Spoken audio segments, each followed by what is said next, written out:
Good afternoon, and thanks to all of you for tuning in today. We're going to do today's briefing just a little bit differently because the situation around the country is really serious, and that's true here in Virginia as well. I want you to know that I do see reasons for optimism ahead, and we're going to talk about that in just a bit. But first, we need to start with some hard realities. The case numbers in Virginia are still better than most of the rest of the country, but they're not good anywhere, even here in Virginia. Case numbers have been rising for weeks. They're now at record high levels. They're higher now than they ever have been during this entire pandemic. Virginia is now seeing 4,000 new COVID-19 cases per day on average. Today, we recorded an additional 54 deaths. We all remember what it was like when things were really bad back in May. Back then, we were seeing about 1,200 cases a day. Now we're seeing almost 4 times as many. The statewide rate of test positivity is at 11%. That's almost doubled in just 1 month. All health regions report a positivity rate over 5%, and hospitalizations have increased statewide by more than 80% in just the last 4 weeks. In many parts of the country, intensive care units are at capacity. There are no more ICU beds. Mercifully, that's not the case in most of Virginia, and that's a good thing. But hospitalizations in the ICU have been rising since early November, and capacity is becoming a problem in Southwest Virginia and could soon become an issue here in Central Virginia. In most Virginia hospitals, the biggest problem right now is staffing. The nurses and doctors are literally exhausted. They've been working around the clock for months. Even worse, many of them are now dealing with COVID at home. They live with someone who gets it or they get it themselves. That takes them out of the work rotation, and it makes the pressure on other workers even worse. So I want to start today by showing you what healthcare workers are experiencing. I'd like to introduce you to Emily. She is a registered nurse. She works at Ballad Health. That's the hospital company that serves Southwest Virginia and East Tennessee.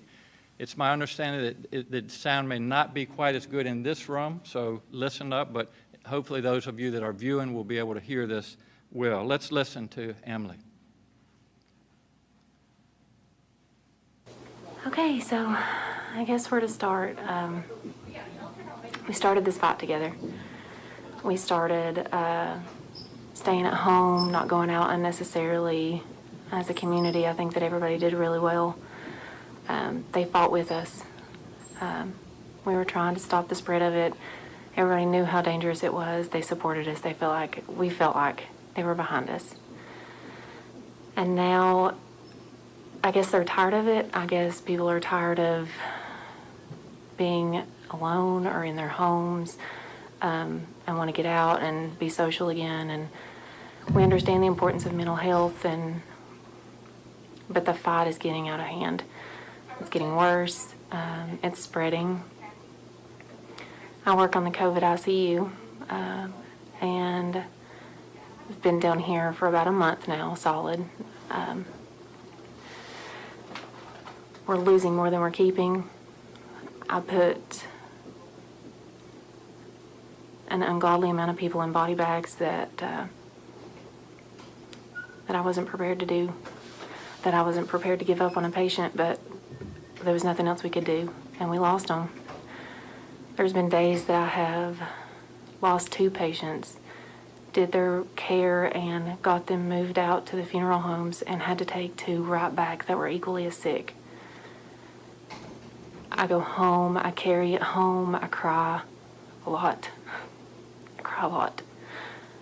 This is real, I understand the sacrifice and that it's hard to stay home and it's hard to wear a mask and you feel like you can't breathe.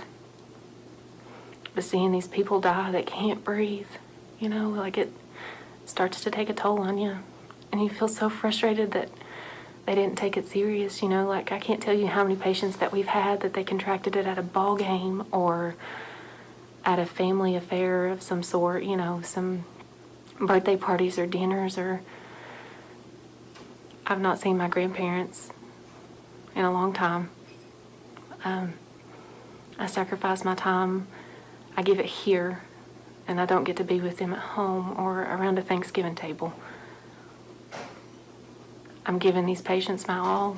I've sat with them, I've held their hand as they died because family couldn't be here. And it starts to hurt.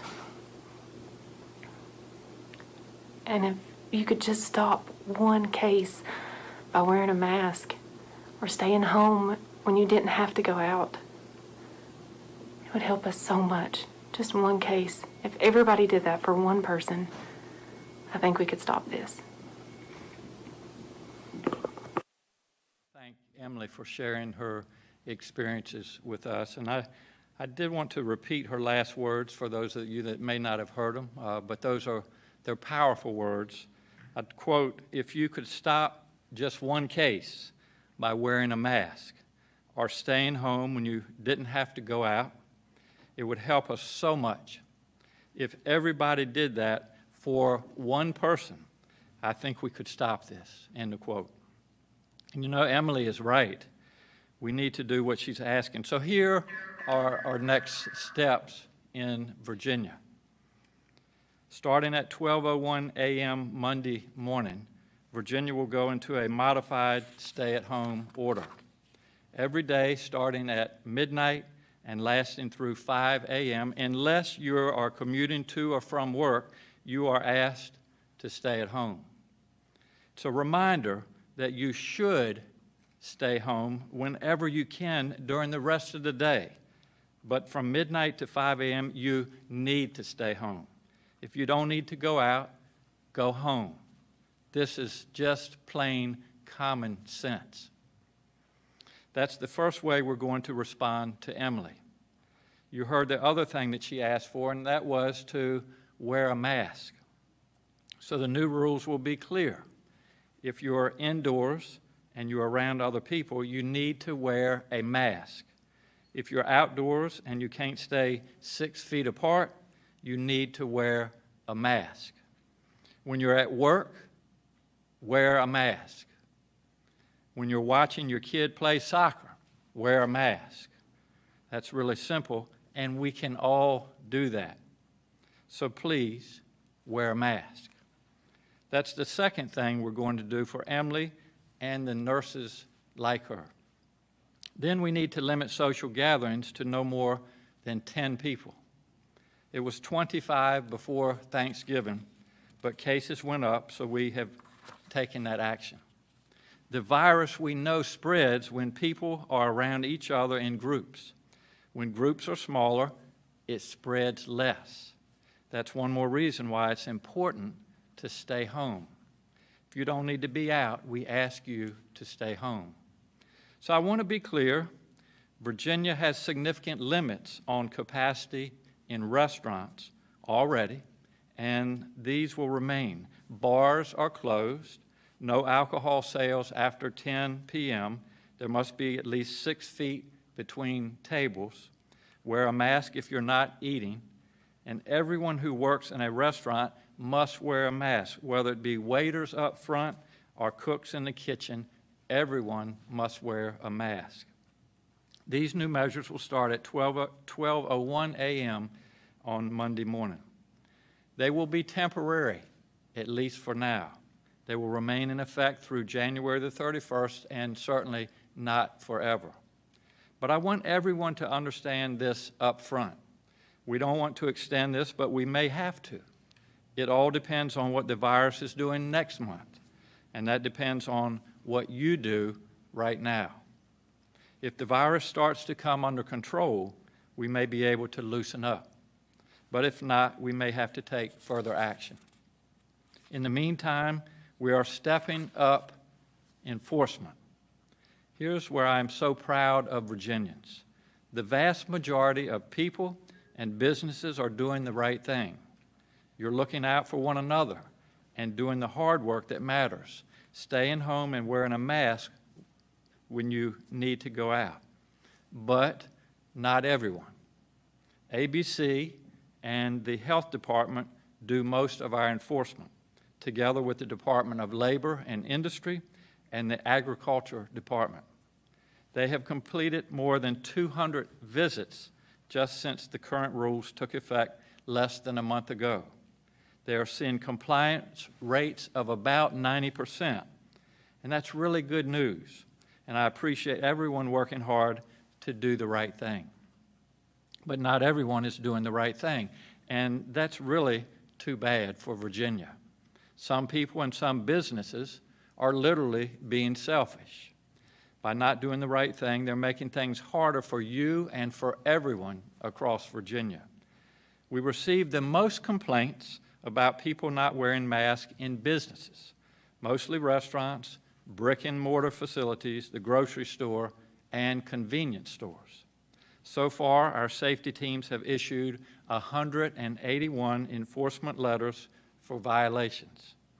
These are actions against people who couldn't be bothered to do the same simple things that everyone else is working hard to do, and that is to wear a mask, stay home, avoid crowds, the things that Emily asked us to do. I'll give you a few examples.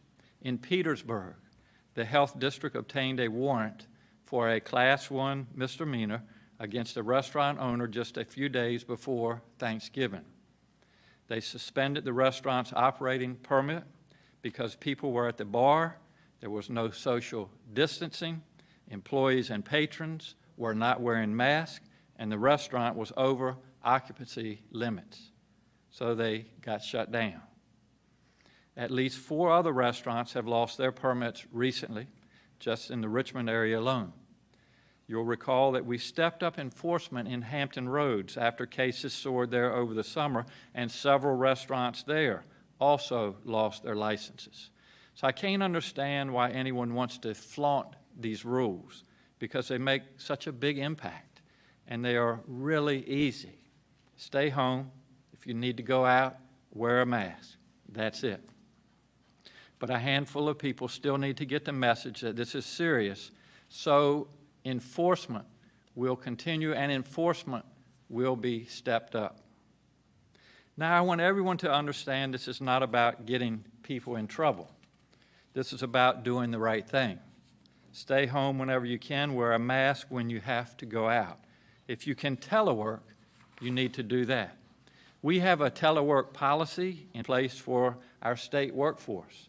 Virginia state employees are not traveling out of the state for work right now, and that will continue. Again, this message is clear. If you can work from home, please do it. If you don't need to go out, please stay at home. I know that parents everywhere are worried. You want to know what this means for your child's school.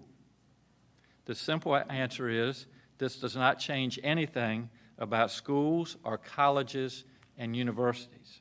Across Virginia, local school boards and school superintendents are working very hard to make thoughtful and responsible decisions at the local level.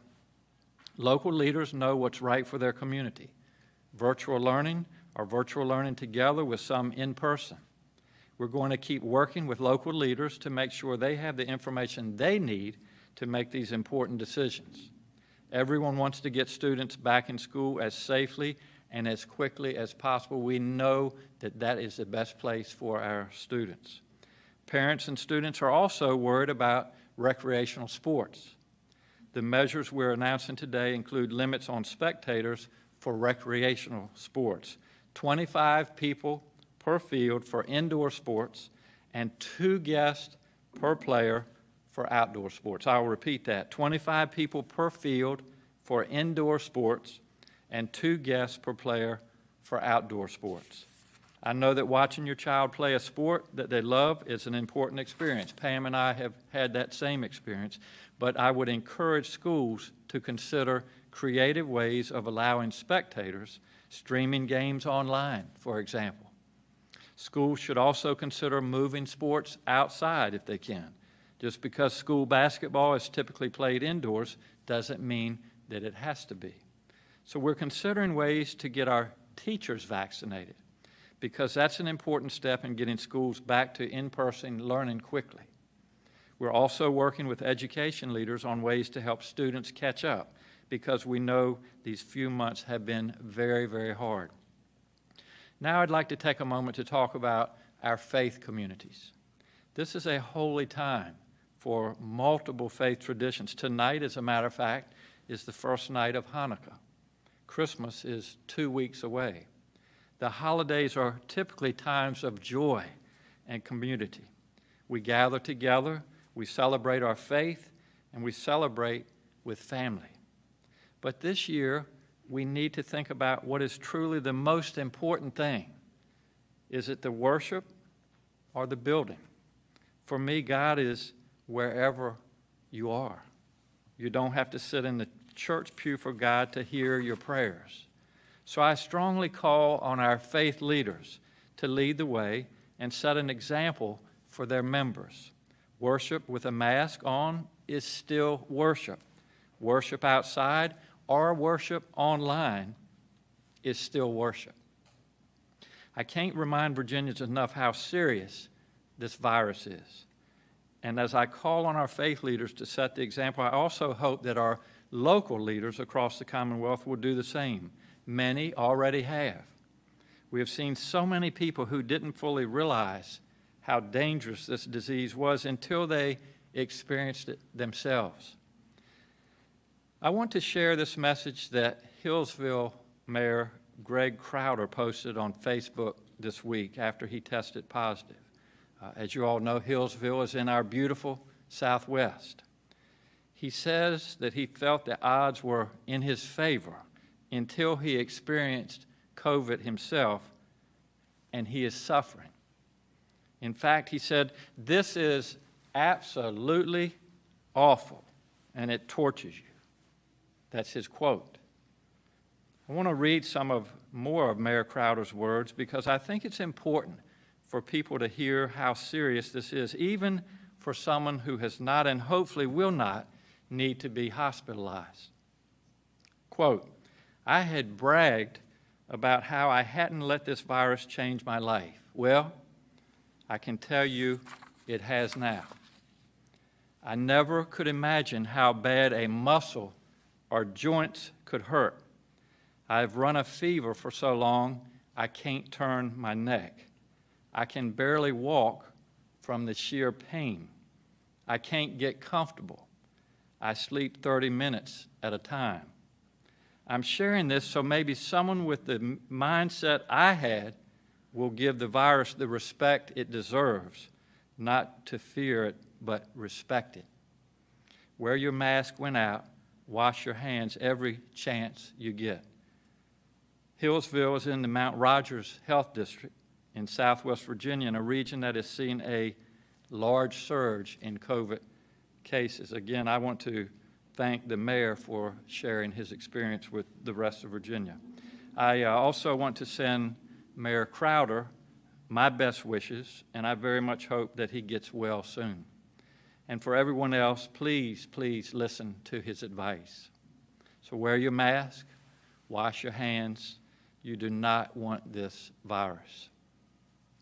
Now, I do want to talk about positive news, and that's the vaccination. The Pfizer vaccine is already being deployed in the UK, as you all have heard.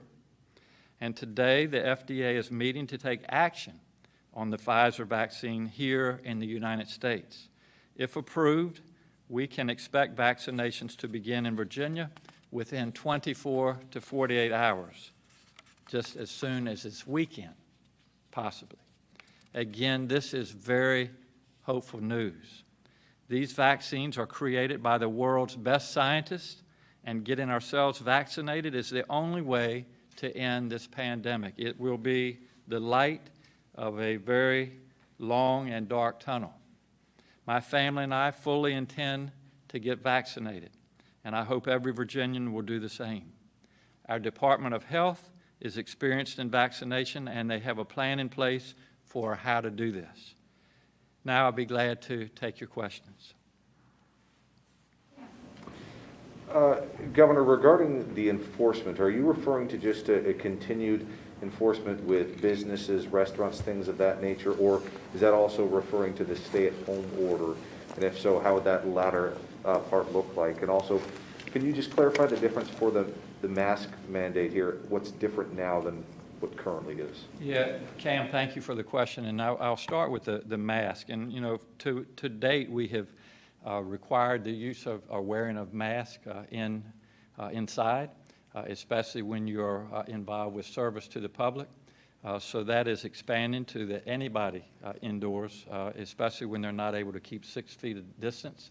I gave the example of restaurants.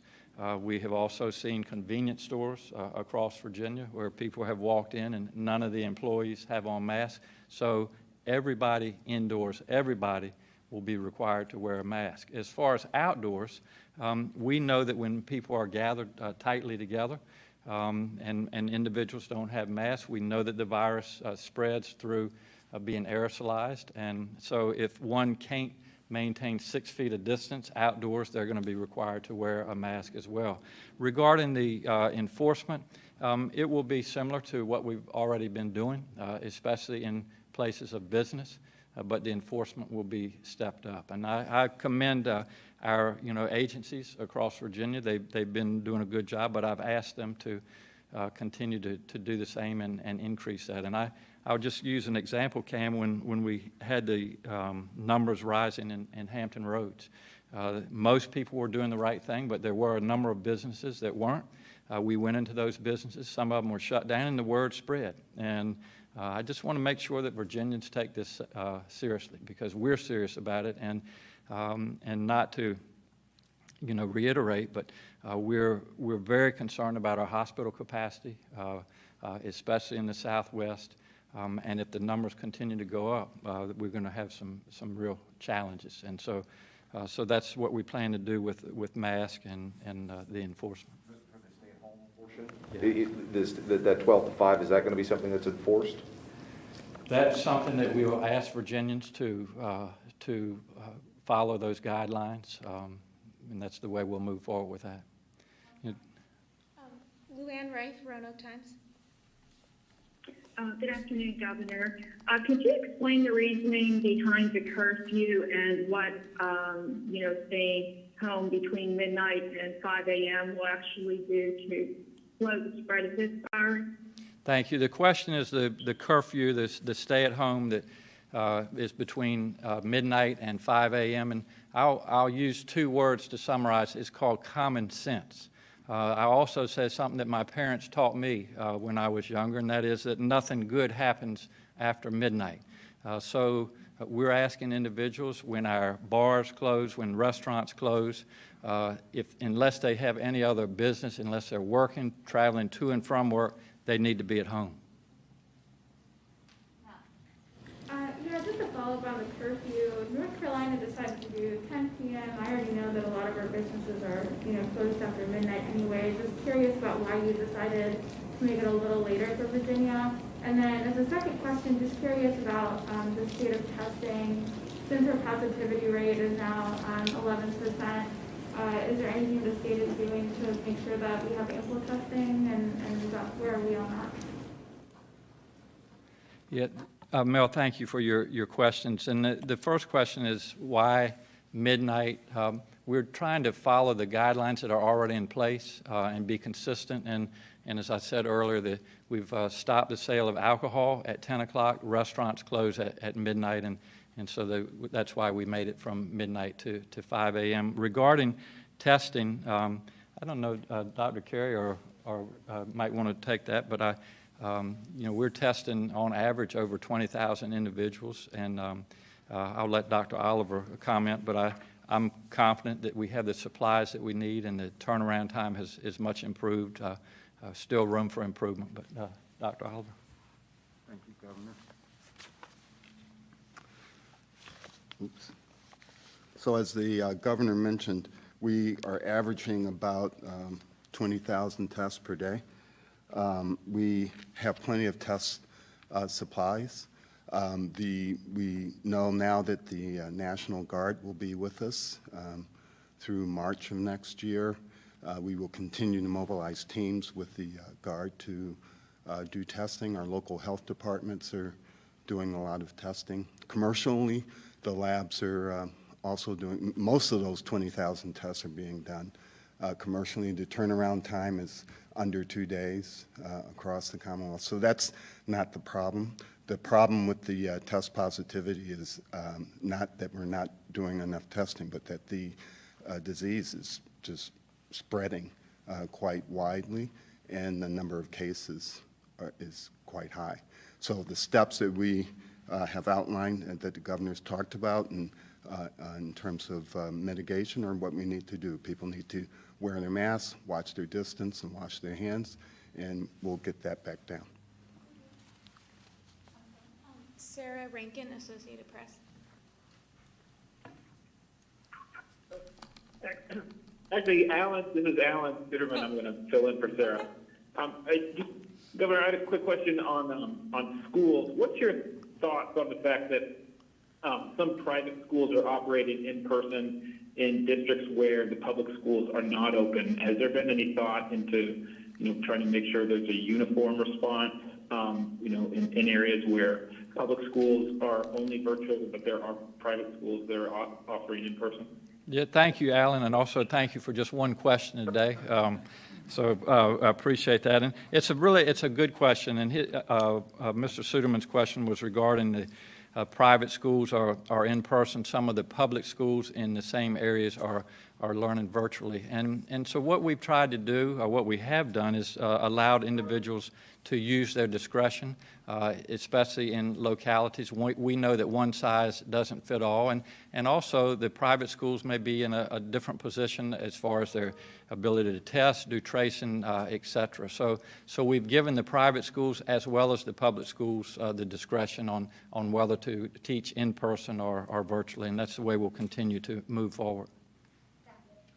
I have two questions, but one's more of clarification. So the first one, so my understanding previously... Is that one of your two, or that's just going to be a total? No. This is there's two total, including the clarification. All right. So my understanding previously was that the mask mandate applied to indoor public spaces. So are you now requiring that people wear them indoors and private? Well, that's something enforcement-wise. We're not going to go into private places of business, Jackie, but just as we do here when we're in our office and by ourselves, I think it's appropriate that one can take their mask off, but anytime you're around other individuals, we put our mask on, and that's what I would encourage the private sector to do as well.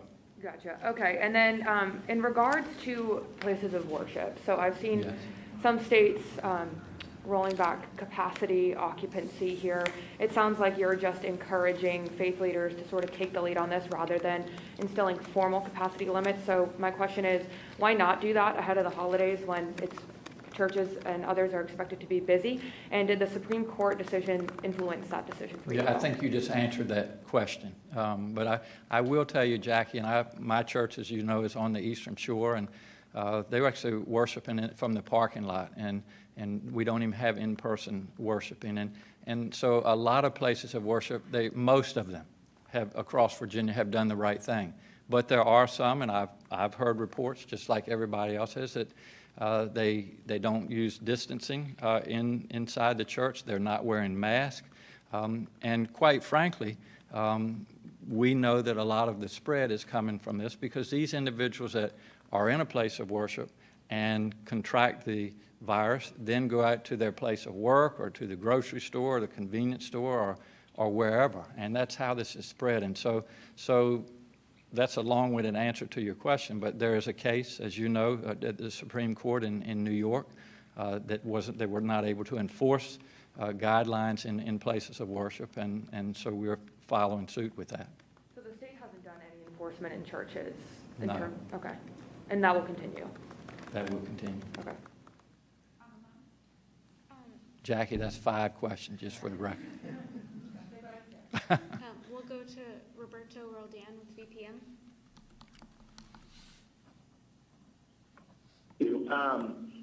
Governor, I just wanted to try to get a little bit of clarification. The curfew, is that guidance or is that a mandate? It sounds like the state and local law enforcement won't be able to enforce or put a penalty on folks who aren't observing by the curfew. Is that accurate? It's a modified stay-at-home order, and let me try to clarify it or reiterate it if I can. Between midnight and 5 a.m., unless there's a purpose to be out, such as traveling to and from work or working, one needs to stay at home. But it's also, I think, to your question, it's part of messaging. And even during the other hours of the day, if you don't need to be outside of your house, we know that the safest place to be is at home. So yes, it's about messaging, but it's also about saving lives. 54 additional deaths we recorded today, over 2,000 hospitalizations, 4,000 new cases.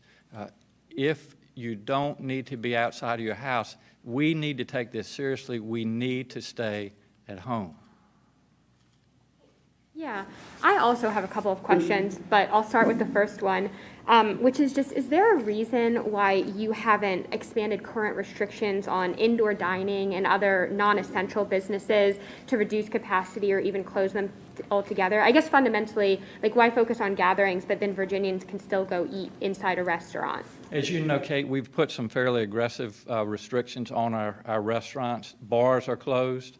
Alcohol sales stop at 10 o'clock. Tables have to be distanced 6 feet. And so effectively what we've done, we have reduced the capacity in our restaurants. And I think if you probably have talked to restaurant owners, in almost all cases, that capacity is less than 50%, the way that our guidelines are written. And most of the restaurants are complying with that.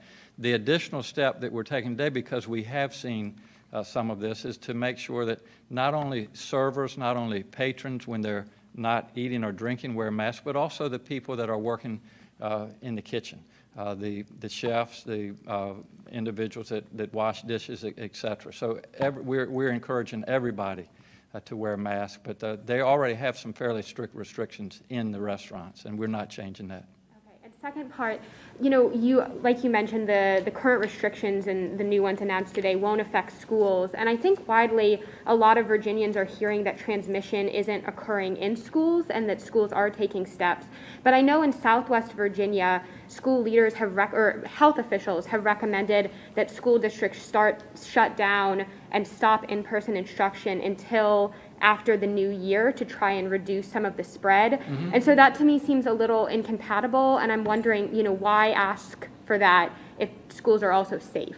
Well, as you know, and I've said this a couple of times, Kate, we have left decision-making in the school districts to the discretion of the school boards, the superintendents in each district, and the reason for that is, one size doesn't fit all. And so they're making modifications. The one that you just mentioned, which with the holidays coming up, I think is fine. But that's a decision that they have been able to make, and they'll continue to make. And I'm not going to change that. We're going to do two more, one on the phone, and then Andre will follow. David McGee, Bristol Herald Courier. Yes, thank you, Governor. You mentioned Southwest Virginia several times, and the rise here appears to be in part perhaps because we're next to Tennessee where the cases are skyrocketing. I'm wondering if your office has had any communication with Governor Lee's office or had any other special advice for this part of the state. The answer to that is yes, and we communicate quite often with our neighboring states. And to your point, there are a number of increased cases in Tennessee, as well as Kentucky. They're on our western borders, and they come to and fro across state lines. So we have made it clear that we're seeing our numbers rise in those areas to those particular state leaders, and hopefully they'll make some changes as well. Governor, 2 questions, if I may. How are you doing today? I'm well, Andre. Thank you for asking. You're welcome. First, in terms of crime, in the city of Lynchburg, we've had increased calls of shots fired and malicious woundings. We had 2 shootings this week within an hour apart in Hampton Roads, walking through Douglas Park this week in Portsmouth, Virginia. Senior citizens said they're scared to come outside. Young people, middle-aged, are scared to come out for exercise. Crime is up. In terms of the virus and complications thereof, is there anything that you are looking into in terms of the effects of COVID and crime in our cities throughout the Commonwealth? Well, that's a great question, Andre, and I think it's fair to say, and that's certainly don't want to condone that type of behavior, but Virginians, Americans are stressed right now. People have lost their jobs, people have lost their businesses, people have lost their homes. Over 20% of the population doesn't know where their next meal is coming from. They're food insecure, and so I think it's a time, especially during the holiday season, that we really step back and I hear people talk about their rights, and I'm all about rights, but I think we need to talk about responsibility. And I think all of us have a responsibility right now to look out for our fellow mankind, our neighbors, our family, our friends, and to realize that we're hurting. Virginians, Americans are hurting right now. And so, I'm not in the law enforcement business, but I would hope, and I suspect they will encourage our law enforcement agents to be in the communities. And they've really tried to do that, be more part of the community and let people know that they're there to keep the peace and to keep people safe. And so, again, I think it's a group effort as we move forward and make sure that we take care of everybody. I will say, in addition to that note, Andre, that people are hurting, businesses are hurting, et cetera. This is a time for Congress to step up as well, and especially before the holidays. I think we were able to use the CARES Act funding quite well in Virginia to help in a lot of these areas, whether it be evictions or homelessness or food insecurity or small businesses getting back on their feet. And it is imperative that our Congress act and put their politics aside and realize that people are hurting now. And it's also imperative that we have leadership in the White House. For some reason, unfortunately, it seems that our president has just checked out. He's checked out on the pandemic. I don't hear anything said about it. And so it's time for real leadership. And in order to get past this pandemic, in order for it to put it in the rearview mirror, to get our economy back up and running, to get people back work, to get our children back in school, we need leadership. It is so important. So I ask for that in Washington. I want to yes. Secondly, your parole board recently released Mr. Greg Joyner in Lynchburg after he served, he had a life sentence for killing and an attempted rape when the young lady was 15. I think he was 16. And a lot of people in the community are frustrated, wondering what is the policy? How are some of these violent offenders being released? And of course, I've interviewed Secretary Moran, who's talked about Virginia being the state of a second chance. Yes, our parole board looks at each case in a lot of detail. Andre, I have confidence in our parole board, and I'll continue to support them. They obviously, parole is an important part of criminal justice reform. I think that they're doing good work, and when these individuals are eligible for parole and they feel that it's safe for them to be released from corrections, then that's a decision they'll make, and that's a decision that I'll continue to support. I hope that all of you will just stay with me for just a second. I have an announcement regarding personnel, and this won't take long, but I want to have final announcement, and that is bittersweet, one for our administration. Kiana Connor, as many of you know, is our Secretary of Administration, and she is leaving us for a new opportunity in the private sector. Kiana has been an exceptional member of our cabinet.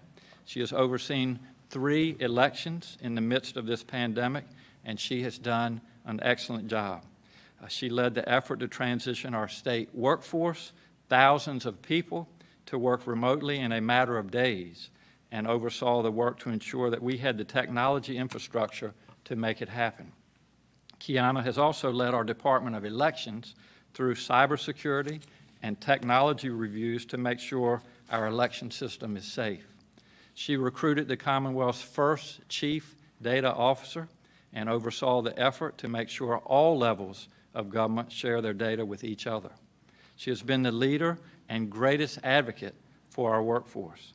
We will miss Kiana, and on behalf of the Commonwealth, I am extremely grateful for your service. Also, to announce in her place, we are appointing Grinley Johnson, who is currently our Deputy Secretary of Administration, as Secretary. Grinley has deep roots in state service.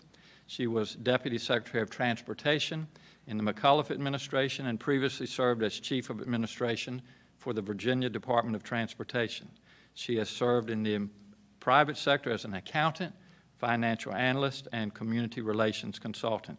I am grateful to Grinley for her service in this administration and pleased to have her as a member of our cabinet. So I have both Kiana and Grinley. On behalf of Virginia, Kiana, thank you so much for your service.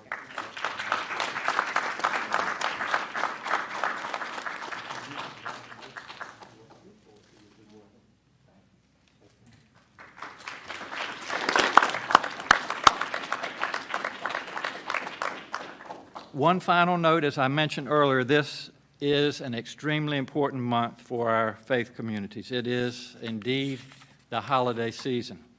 I know that Christmas and Hanukkah are truly cherished times. People gather with friends and family to celebrate. The holidays look a bit different this year, and some of the traditions we treasure just aren't possible. Big gatherings are not safe.